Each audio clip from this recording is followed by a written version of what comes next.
पति के रिश्तेदार एक शिक्षाप्रद कहानी। शादी के 7 साल बीतने के बाद भी पति पत्नी में काफ़ी झगड़े होते रहते थे। झगड़ों की वजह तो अलग अलग होती रहती थी, लेकिन उनमें सबसे मुख्य वजह यह थी कि पति और पत्नी के विचार कभी आपस में नहीं मिलते थे। जहाँ पति स्वभाव से नेक, सेवाभावी और सबके प्रति समभाव रखने वाला था, वही पत्नी का स्वभाव स्वार्थी और भेदभाव करने वाला था। पति पत्नी के स्वभाव और उसके व्यवहार से तंग आ गया था। वह हमेशा कोशिश करता रहता कि पत्नी का आचरण और स्वभाव में किसी तरह बदलाव आए। पत्नी अपने ससुराल साइड के रिश्तेदारों के साथ कभी सीधे मुंह बात न करती। कई लोग उसके खराब व्यवहार के कारण नाराज हो जाते, लेकिन पत्नी उसकी भी परवाह नहीं करती। पति को इस बात से काफ़ी दुख होता कि उसकी पत्नी उससे इतनी विपरीत क्यों है। परेशान हो चुके पति ने अब खुद ही परिस्थिति को सुधारने का मन बनाया और एक प्लान बनाया।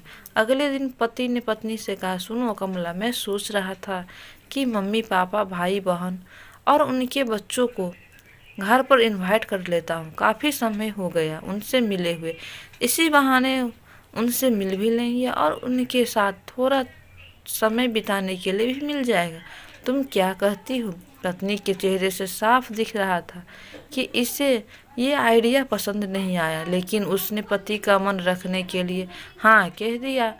पति खुश हो गया और पत्नी को अगले दिन अच्छा खाना बनाने के लिए बोलकर सभी को फ़ोन करके बड़े प्यार से अपने घर आने के लिए न्योता देने लगा। जब पति फ़ोन पर बिजी था तो पत्नी सोच रही थी, ये आदमी भी ना अपने फालतू के कामों से बाज नहीं आएगा।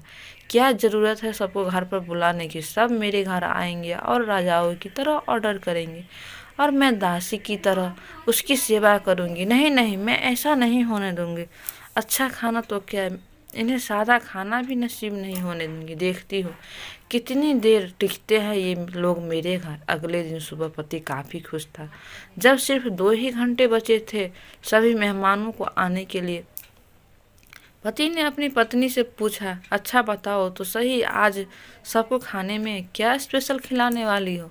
पत्नी मुंह बनाते हुए बोली, स्पेशल खाना क्यों? तुम्हारे माँ पापा, भाई बहन कोई मेहमान थोड़ी है, उनके लिए कोई स्पेशल खाना नहीं बनाया है। वह भी वही खाएंगे जो हम खाते हैं।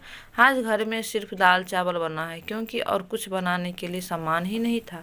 पत्नी के बात सुनकर पति गुस्सा हो गया और बोला, तुम कभी नहीं सुधरोगी। अगर घर में सामान नहीं था तो मुझे एक बार बता दिया होता, मैं बाजार से जाकर ले आता।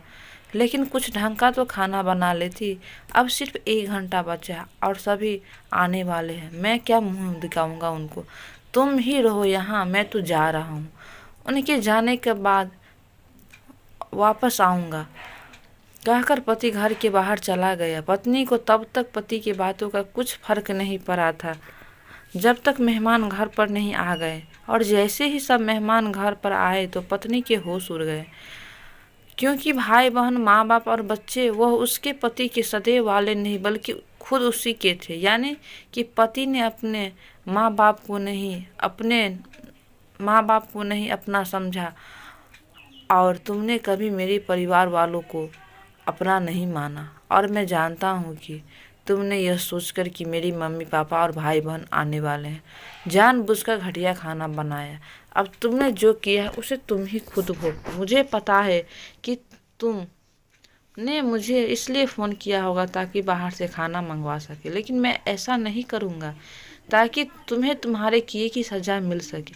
इतना कहकर पति ने फ़ोन कट कर दिया। ना चाहते हुए भी पत्नी को अपने मायके वालों को वही खाना खिलाना पड़ा। उसके रिश्तेदार ज़्यादा मिर्च और नमक वाला खाना भी ऐसा सोचकर खा गए कि बेटी से गलती हो गई। लेकिन बाद में जब दामाद ने सारी बात उन्हें बताई तब उन्हें बहुत शर्मिंदगी हुई और अभी उसके बुरा बर्ताव के लिए उसे डांट कर उससे नाराज़ होकर चले गए।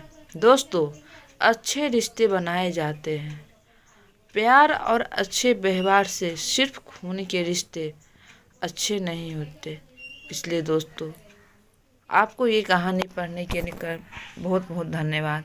आप हमारे चैनल से जुड़े रहें।